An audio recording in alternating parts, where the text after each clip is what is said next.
जय श्री हरि। आप सभी को अपना एकादशी की हार्दिक शुभकामनाएं। आज रसपान कीजिए एकादशी पारण व्रत कथा का। संपूर्ण कथा को सुनने के लिए वीडियो को अंत तक देखें। कथा आरंभ करते हैं। प्राचीन समय की बात है। सतयुग में अम्बरीश नाम के एक धार्मिक राजा हुए थे। वहीं आत्मा त्रेता युग में राजा जनक हुए, जो सीता जी के पिता थे। वहीं राजा अम्बरीश व राजा जनक वाली आत्मा कलयुग में श्री नानक देव हुए। वे बड़े वीर, बुद्धिमान व तपस्वी राजा थे। वे जानते थे कि जिस धन वैभव के लोभ में पड़कर प्राणी घोर नरक में जाते हैं, वह कुछ ही दिनों का सुख है। इसलिए उनका मन सदैव भगवत भक्ति व दीनों की सेवा में लगा रहता था। वह बहुत ही ब्रह्मज्ञानी और विष्णु भक्त थे। वह भगवान विष्णु की कथाएं सुनते और मंदिरों में दर्शन करने जाते। राजा अम्बरीश भक्ति को प्राथमिकता देते थे। उसके लिए अन्न जल का संयम रखते थे कि मन में भक्ति ही लगे। विष्णु भक्ति के आगे वह घर, स्त्री, पुत्र, धन धान्य सब कुछ तुच्छ समझते थे।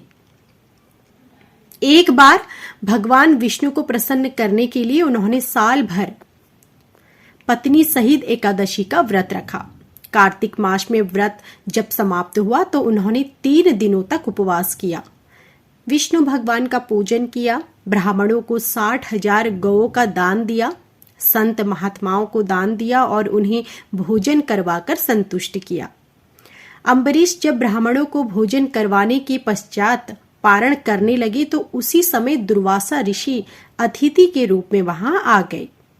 राजा अम्बरीश ने दुर्वासा ऋषि का पूजन और स्वागत किया और उन्हें भोजन के लिए विनती की, लेकिन वे परम तपस्वी व अलौकिक शक्तियों से युक्त थे, किंतु क्रोधी स्वभाव के कारण उनकी सेवा शुश्रूषा में विशेष सावधानी अपेक्षित थी। अम्बरीश ने उनका स्वागत किया और उन्हें श्रेष्ठ आसन पर बिठाया। तत्पश्चात दुर्वासा ऋषि की पूजा करके उसने प्रेम पूर्वक भोजन ग्रहण करने का आग्रह किया। दुर्वासा ऋषि ने उनका आग्रह स्वीकार कर लिया, किंतु भोजन से पूर्व नित्य कर्मों से निवृत्त होने के लिए वे यमुना नदी के तट पर चले गए। वे परब्रह्म का ध्यान कर यमुना के जल में स्नान करने लगे। उधर द्वादशी केवल कुछ मुहूर्त ही रह गई थी, जिस मुहूर्त में पारण करना आवश्यक था, नहीं तो राजा का व्रत निष्फल हो जाता। राजा अम्बरीश दुविधा में पड़ गए, क्योंकि दुर्वासा ऋषि अभी वापस नहीं आए थे। अगर अतिथि ब्राह्मण को भोजन करवाए बिना पारण करते हैं तो पाप के भागीदारी बनते हैं, लेकिन पारण किए बिना द्वादशी व्यतीत हो जाने पर पारण का महत्व समाप्त हो जाता है। स्वयं को धर्म संकट में देख राजा अम्बरीश ब्राह्मणों से परामर्श करते हुए बोले, हे मान्यवरों, ब्राह्मण को बिना भोजन करवाए स्वयं खा लेना और द्वादशी रहते भोजन ना करना दोनों ही मनुष्य को पाप का भागी बनाते हैं। इसलिए इस समय आप मुझे ऐसा उपाय बताएं जिससे कि मैं पाप का भागी भी ना बन सकूं। और ब्राह्मण बोले, हे राजन, शास्त्रों में कहा गया है कि पानी भोजन करने के समान है और समान नहीं भी है। इसलिए इस समय आप जल पीकर द्वादशी का नियम पूर्ण कीजिए। यह सुनकर अम्बरीश ने जल पी लिया और दुर्वासा ऋषि की प्रतीक्षा करने लगे। जब दुर्वासा ऋषि लौटे तो उन्होंने तपोबल से जान लिया कि अम्बरीश भोजन कर चुके हैं। अतः वे क्रोधित हो उठे और कटु स्वर में बोले, हे दुष्ट अम्बरीश, तू धन के मद में चूर होकर स्वयं को बहुत बड़ा मानता है। तूने मेरा तिरस्कार किया है, मुझे भोजन का निमंत्रण दिया, लेकिन मुझसे पहले स्वयं भोजन कर लिया। अब देख, मैं तुझे तेरी दुष्टता का दंड देता हूं।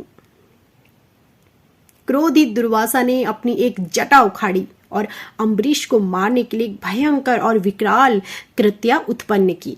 कृत्या तलवार लेकर अम्बरीश की ओर बढ़ी, किंतु वे बिना विचलित हुए मन ही मन भगवान विष्णु का स्मरण करते रहे। जैसे ही कृत्या ने उनके ऊपर आक्रमण करना चाहा, उसी क्षण भगवान विष्णु ने अपनी भक्त की रक्षा के लिए अपना सुदर्शन चक्र भेजा। जिसने कृत्या को उसी क्षण जला दिया और सुदर्शन चक्र फिर दुर्वासा ऋषि की ओर मुड़ गया। जब दुर्वासा ऋषि ने देखा कि चक्र तेजी से उन्हीं की ओर बढ़ रहा है तो वे भयभीत हो गए। अपने प्राणों की रक्षा के लिए वे आकाश, पाताल, पृथ्वी, समुद्र, पर्वत, वन आदि अनेक स्थानों पर शरण लेने गए, किंतु सुदर्शन चक्र ने उनका पीछा नहीं छोड़ा। घबराकर उन्होंने ब्रह्मा जी से रक्षा की गुहार लगाई। ब्रह्मा जी प्रकट हुए किंतु असमर्थ होकर बोले, हे वत्स, भगवान विष्णु द्वारा बनाए गए नियमों से मैं बंधा हुआ हूं। प्रजापति, इंद्र, सूर्य आदि सभी देवगण भी इन नियमों का उल्लंघन नहीं कर सकते। हम नारायण की आज्ञा के अनुसार ही सृष्टि के प्राणियों का कल्याण करते हैं। इस प्रकार भगवान विष्णु के भक्त के शत्रु की रक्षा करना हमारे वश में नहीं है। ब्रह्मा जी की बातों से निराश होकर दुर्वासा ऋषि भगवान शंकर की शरण में गए।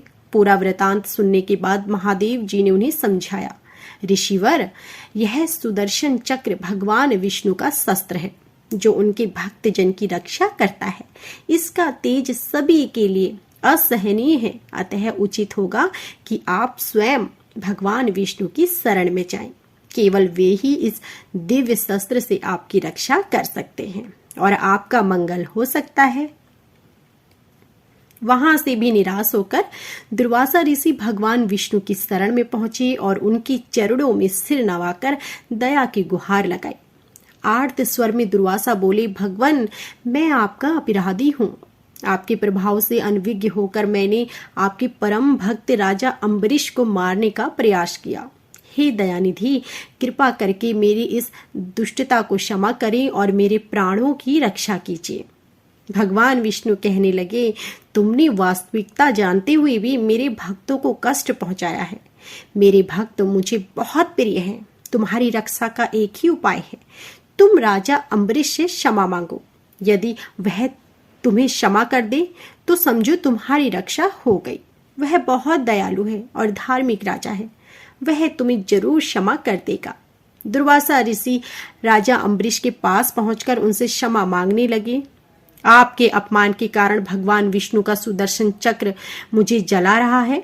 राजा अम्बरीश जी के पैरों में गिर गए। उन्हें दुख में देखकर राजा अम्बरीश को बहुत दुख हुआ।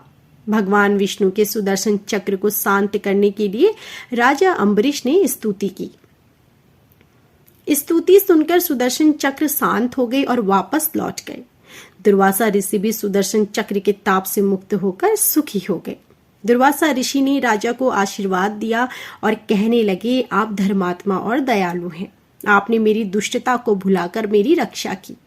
दुर्वासा ऋषि को सुदर्शन चक्र के भय से मुक्ति में 1 वर्ष व्यतीत हो गया, लेकिन राजा अम्बरीश दुर्वासा ऋषि की प्रतीक्षा में 1 वर्ष तक केवल जल ही पीकर रहे। सुदर्शन चक्र से मुक्ति के पश्चात उन्होंने दुर्वासा ऋषि को भोजन करवाकर तृप्त किया और दुर्वासा ऋषि की आज्ञा के बाद उन्होंने फिर भोजन किया। उसके पश्चात दुर्वासा ऋषि अपने लोक चले गए। राजा भक्ति के साथ राज्य करने लगे। राजा अम्बरीश के इस प्रसंग को सुनने और पढ़ने से भगवान विष्णु की विशेष कृपा प्राप्त होती है। तो यह थी हमारी संपूर्ण एकादशी पारण व्रत कथा। आशा करती हूँ कि आपको हमारी यह वीडियो पसंद आई होगी। यदि आपको हमारी यह कथा पसंद आई हो तो प्लीज हमारी वीडियो को लाइक करना ना भूलें। आप सभी का धन्यवाद।